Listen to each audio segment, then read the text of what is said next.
Қайырлы күн, әлеуметтік желі қолданушылары. Бүгін сіздерге жалпы бірыңғай жиынтық төлемін төлеуші мен дербес төлеушінің айырмашылығына тоқталғым келіп отыр. Бұл жерде негізі екі төлемнің айырмашылығы екіталай. Бірыңғай жиынтық төлемі дегеніміз ол салық кодексінің 774 бабына сәйкес бекітілген 2019 жылдан бері енгізілген төлем түрі. Бұл жерге 4 бірдей төлем құралады.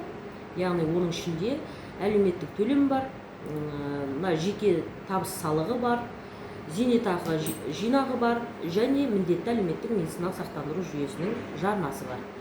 Міне осы төлемдердің барлығын құрайтын осы бірыңғай жиынтық төлемі болып аталады. Яғни бұл жерде кез келген азаматымыз ешқандай ресми тіркелмеген болса да өзіне өзі жұмыспен қамтылған азамат ретінде жарнасын, яғни бірыңғай жиынтық төлемін төлеп тұруына болады. Оның көлемі биылғы бір айлық есептік көрсеткіш бойынша қала көлемінде тұрғындар үшін 2917 теңге, ал елді мекен аймағындағы тұрғындар үшін 1458 теңге болып белгіленді. Ал енді дербес төлеушінің айырмашылығына келетін болсақ, олар тек міндетті әлеуметтік медициналық сақтандыру жүйесіне төленетін төлем түрі 2125 теңгені құрайды. Бұл жерде кез келген азаматымыз, мысалы, міндетті әлеуметтік медициналық сақтандыру жүйесі туралы заңның негізінде 12 ай көлемінде жарнасы толықтырылу керек.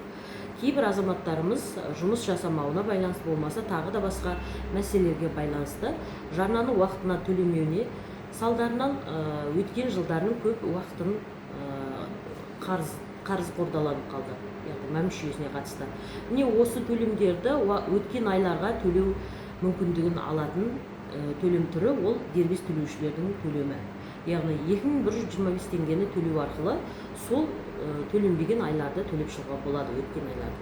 Ал енді бірыңғай жиынтық төлеуге мүмкіндік жоқ. Өйткені ол өткен айларға төлем жүргізілмейді, ол бірыңғай жиынтық төлем арқылы. Ал енді осы екі төлеммен толықтыру арқылы жеке кәсіпкерлеріміз, жеке азаматтарымыз, болмаса жаңадегі өз кәсібін ашқан, ресми тіркелмеген, бірақ өз табысын тауып жүрген азаматтарымыз жасауына толықтай мүмкіндіктері бар.